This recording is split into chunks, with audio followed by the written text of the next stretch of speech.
This is the Tobago House of Assembly's Post-Executive Council Media Briefing for week ending September 15, 2012. Beginning, Dr. Anselm London refutes claims by Minority Leader Ashwood Jack that the YES program is another apprenticeship program. I just want the public to know that that statement is yet another false, misleading, and I may even say deliberately false and misleading statement of Mr. Jack. He ought not to do that. At the formal launch of YES, the YES program, it was made absolutely and perfectly clear to all present that this is not an OJT program. Let me repeat, YES is not an OJT program, and the minority leader knows better, and he ought not to engage in this kind of political tomfoolery. He went on further to say, in the quote in the newspaper at some meeting he held at Calder Hall, that we will be paying these OJTs $4,000 per month. Now, nothing can be more absurd.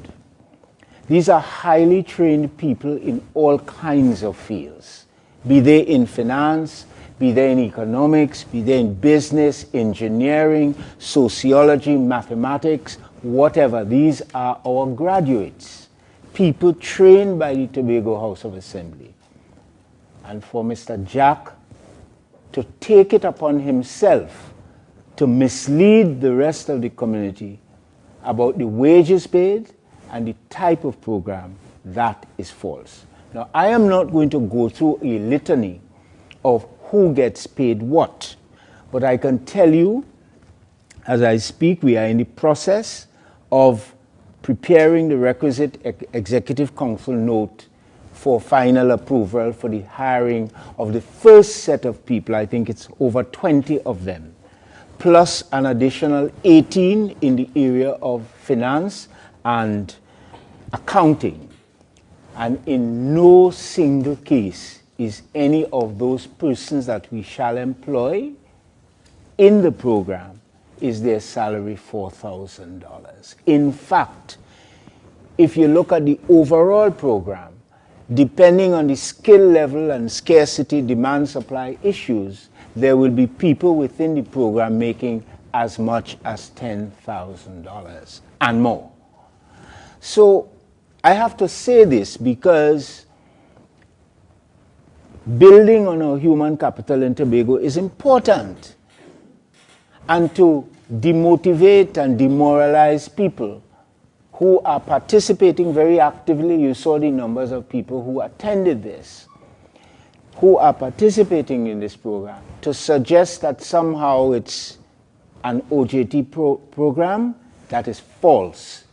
It is far, far, far from the truth, and Mr. Jack knows that, and he ought not to do that. And to begin to quote salaries, I don't know where he gets his numbers from. Maybe this is just another example of the sort of making up stories. But I don't think we should do that, and I don't think we should create the impression that somehow this is this OJT program and people will not be paid. I want to assure or provide the assurance to all the young people who might be listening to us and who have already engaged in this program. Do not listen to Mr. Jack. What he said on Sunday is false, and he does not know what he's talking about. Over in education, Secretary Whitney Alfred addresses the walkout by teachers of the Scarborough RC and Speyside High School. The Division of Education, Youth Affairs and Sport wishes to advise the public of a problem being caused by a malfunctioning centralized air conditioning unit on the northern block of the Speyside High School. The problem is being addressed with great urgency. Each time the unit has been repaired in the past, it worked for a few days and began to malfunction again. Experts were called in. They advised that a new unit would be needed to solve the problem of the malfunctioning unit. Another option recommended is to have individual units installed in each room on that block, Block D. The division is now seeking to procure units for this block in question. To procure a replacement centralized unit is a lengthy process. Additionally, it is thought that individualized units have more advantages over a centralized unit in this case. This block, that is Block D, it houses the art room, the library, and other specialized rooms. It should be noted, however, that the general office, which houses the staff room and ancillary staff, has a working air-conditioned unit. Also to be noted is the fact that classrooms are not air-conditioned. Therefore, only teachers who teach in the specialized areas have been directly affected by the malfunctioning of the centralized unit. It is therefore very difficult to understand or appreciate the logic or the reasoning for all the teachers at the Speyside High School to walk off their job. The Division of Education, Youth Affairs and Sport wishes to advise the public that steps are being taken to remedy the situation with the urgency it deserves. And only this morning, I received a letter from the Speyside High School Board. It is signed by its chairman, the chairman of the Speyside High School Board, drawing attention to the problem affecting the opening of the Speyside High School. And what this letter refers to is the situation in the Block D. So the board agrees with me that the problem is at Block D. The only problem I have with the letter, it is saying that because of the problem, it makes the block unsafe. I don't agree with the word unsafe. Perhaps a better word could have been unhealthy or unsatisfactory. Because the air-conditioned unit is not working does not make the block unsafe. And that is why we talk about health and safety as far as the OSHA Act is concerned. So it's not unsafe, it may be uncomfortable. And as I suggested here, we are dealing with the problem. I am going to meet the board of the Speyside High School to discuss the problem. In the case of the Scarborough RC School, last week the principal reported that one section of the stage fell in. That was the western end. I think on that stage the standard one classroom is operating. At Education, we decided as a matter of urgency to fix the problem. In fact, I went there this morning and the stage has been nicely repaired, it has been varnished, and I think the contractor did an excellent job. The principal, however, reported that this morning the tutor representative indicated to him verbally that the staff deemed the school to be unsafe. Why? Because they believe that the floor where the stage fell down is weak, is unsafe. They complain about some cracks in the school. They complain about no exit in a classroom. And they complain about the walkway in the lower school leaving the building. What I have done, in fact, I went to the school with my engineer and with the deputy project coordinator.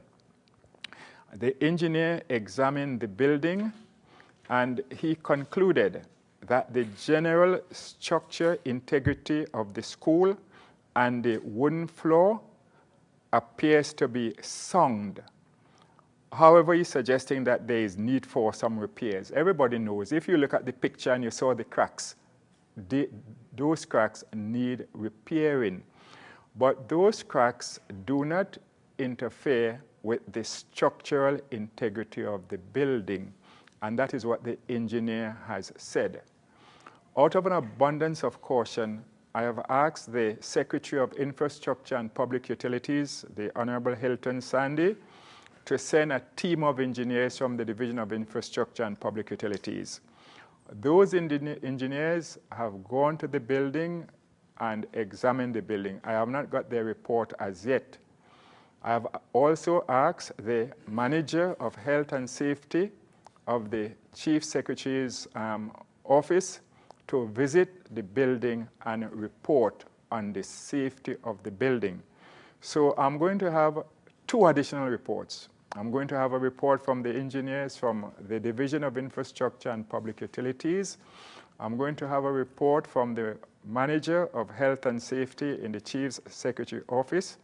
And then I'm going to advise the principal and the Catholic Education Board as to the findings of those reports. What I want to indicate is that the principal wrote the Division of Education, Youth Affairs and Sport on the 7th of May, indicating what repairs need to be done to the school during the July holidays. And he spoke about plumbing in the girls' toilet, in the boys' toilet. He talked about a drainage problem, talks about sink, he talked about relocation of the principal's office. None of the problems that the tutor representative raised this morning were addressed in the principal's letter, because the principal is a very intelligent principal. He knows that the school is to be replaced. And if you are replacing the school, it follows, therefore, that you are going to do a modicum of repairs. You are going to do enough repairs to allow the school to be usable and to ensure the health and safety of the pupils, the teachers, and the parents. But you are not going to do very extensive repairs when you know that the school is to be replaced. And talking about the replacement of the school, as I indicated in another place recently, the site for the new school has been provided. Plans have been drawn by the division of, have been drawn for the school. But the important fact to note is that during the past 5 years, the budgetary allocation for the replacement of the RC school to the Division of Education, Youth Affairs and Sport is as follows. Let me begin with this year and go backward. 2011-2012 was $2 million. 2010-2011, $10 million. 2009 to 2010, $400,000. 2008 to 2009, $700,000. 2007-2008, $500,000. We are replacing the Scarborough RC school with an 840-place school with the usual facilities, library, staff room, etc., etc. A school of this size will not cost less than $30 to $40 million. And if you are having 2 million, 10 million, those were the only 2 million amount you have for the 5 years. The others are 400, 700, 500, 200,000. It follows then that the only way the school can be replaced is if we have a loan from the World Bank, the IADB, or if we make use of one of the procurement arrangements which is being used all over the world. I spoke of it the other day, and the arrangement is a BOLT arrangement. Build, operate, lease, transfer. There are other arrangements, BOOT, BOOT, build, own, operate, transfer. There are other arrangements, design, finance, build, transfer. So you have several other procurement arrangements that can be used if, as a client, you do not have the quantum of funds, if you do not have enough money to build the school. So I think that is something we must note. And then finally, as far as the Scarborough RC School is concerned, I would like to remind the parents and the teachers that the Scarborough RC School is an assisted school. It is an assisted primary school. And according to the Education Act, the Board of Assisted Schools are responsible not only for the management of the school, but they are also responsible for the maintenance, repair, and replacement of the school as the case may be, so that the Catholic Education Board on its own can decide what it wants to do with the Scarborough RC School. Together with the Division of Education and Youth Affairs and Sport, we can decide together what we wish to do with the Scarborough RC School. The point I wish to make is that the problem at the Scarborough RC School is not exclusively the problem of the Division of Education, Youth Affairs and Sport, but it has, the Act indicates who is responsible. With the bolt arrangement still an issue, Chief Secretary Orville London brought further clarity to the matter. The proposal came from the developer. And what the Tobago House of Assembly did is that it went to project specialists headed by Mr. Peter Ford, one of the best-known financial consultants in the country. In fact, Mr. Ford's company is now consultant to HDC under this present government. When we brought the documents to indicate that it was not 1 acre but 3 acres, and that the land was in fact sold at $100 per square foot, which in that area is extremely good bargain, they backed off of that. No problem. They then went and they told the people of Tobago that we didn't have to take the land there because we own land on the other side. When we brought the information that the lands to which they referred, that was the Friendship Estate and the Tobago Race Club lands, that the lands were in fact acquired under the previous administration. And I want the public of Tobago to understand the type of people we're dealing with. The Friendship, Tobago Race Club lands, the acquisition process goes through sections. The final section is what you call Section 4. When Section 4 is completed, the land virtually belongs to the state, and therefore all you need to do is pay. Section 4 was completed for the Tobago Race Club land in February of 2009.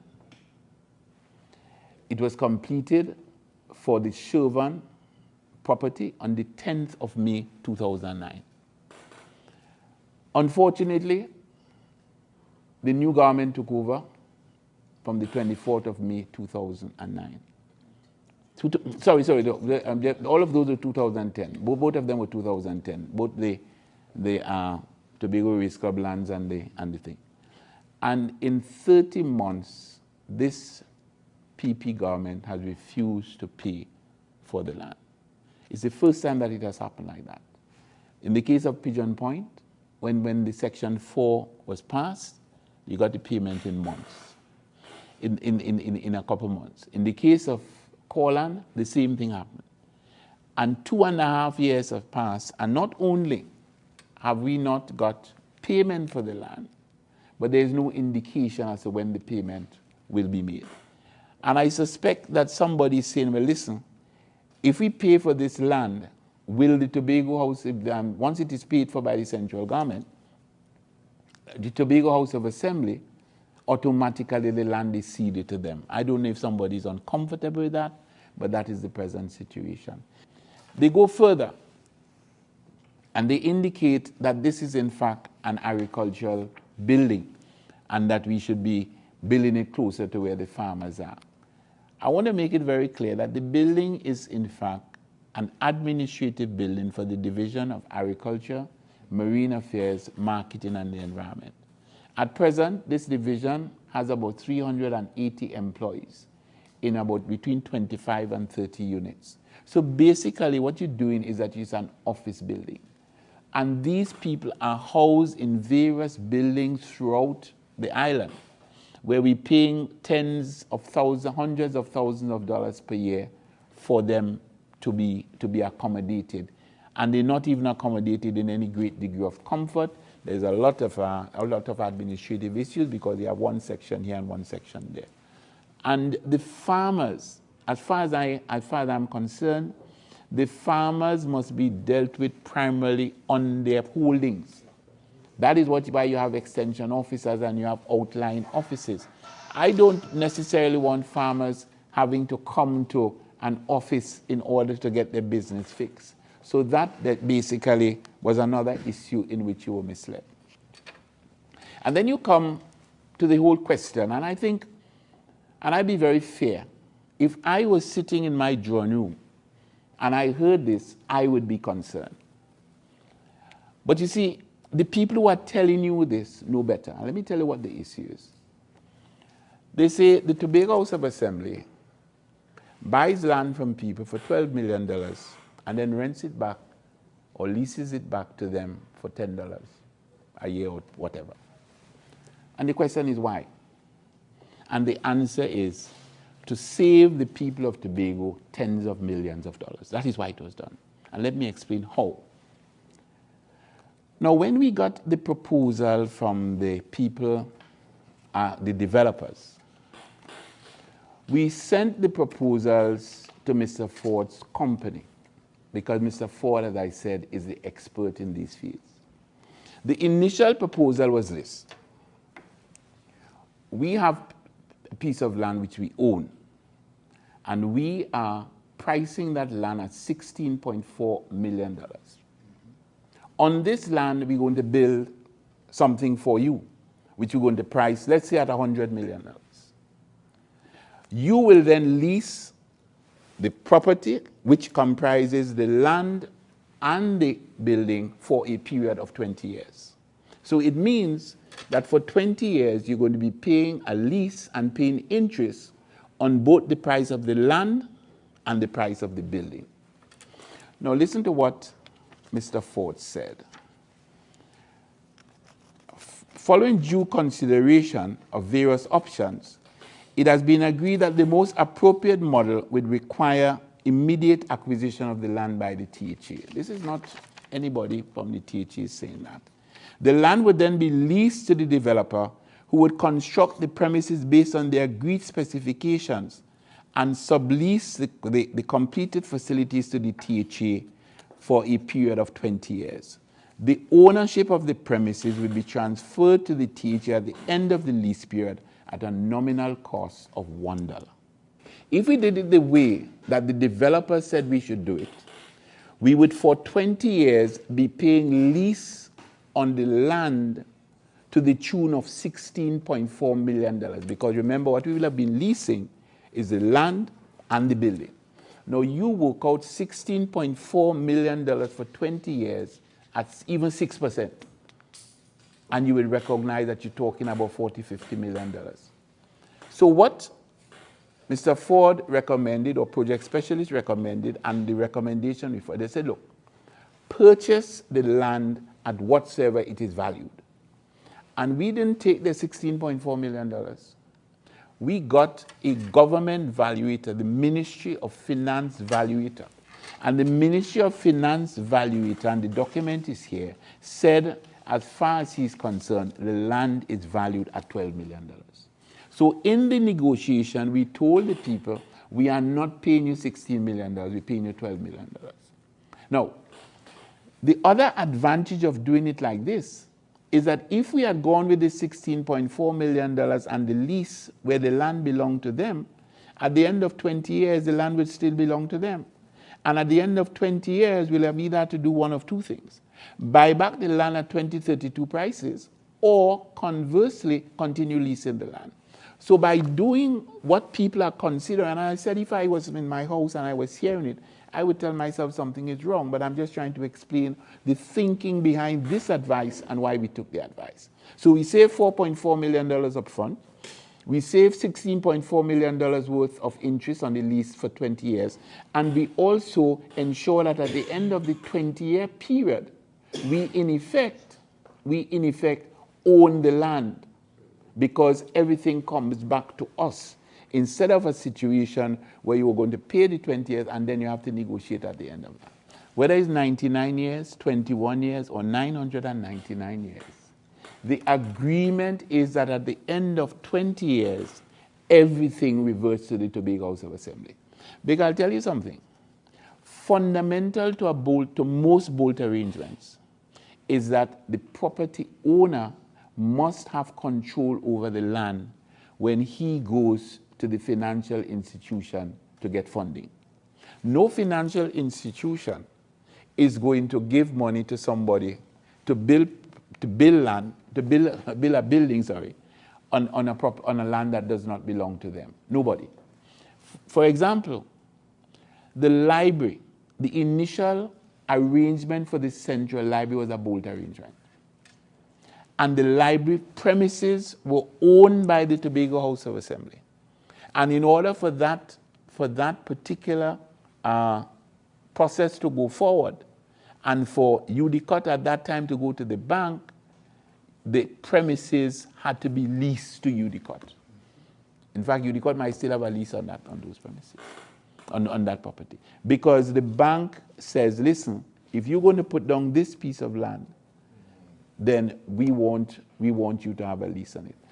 And to you, the owner, it does not matter, because it's your land. You've given them temporary lease for 20 years, but you are enjoying the land, you are getting the enjoyment of the land, and the certainty that at the end of 20 years you're going to get it back.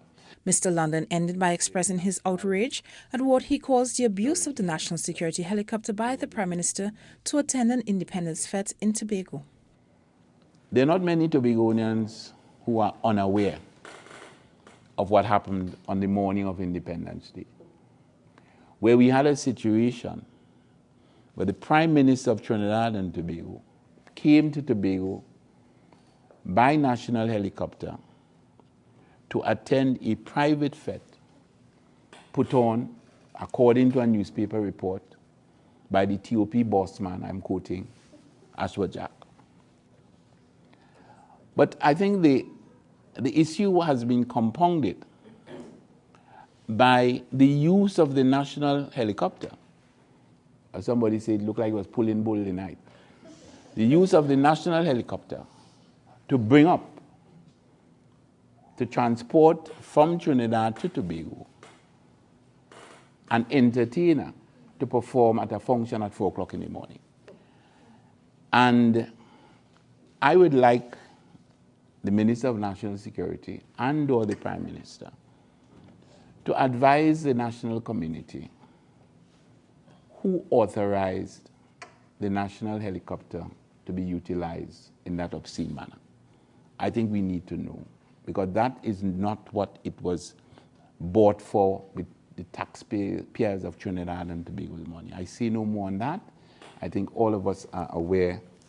I think all of us are aware of what happened, and I was not there, but I got the information from outraged Tobagonians who saw what was going on and told me and told themselves that that is not right. Thank you for watching the Tobago House of Assembly's Post-Executive Council Media Briefing for week ended September 15, 2012. For the Department of Information, I am Sophie Guillaume.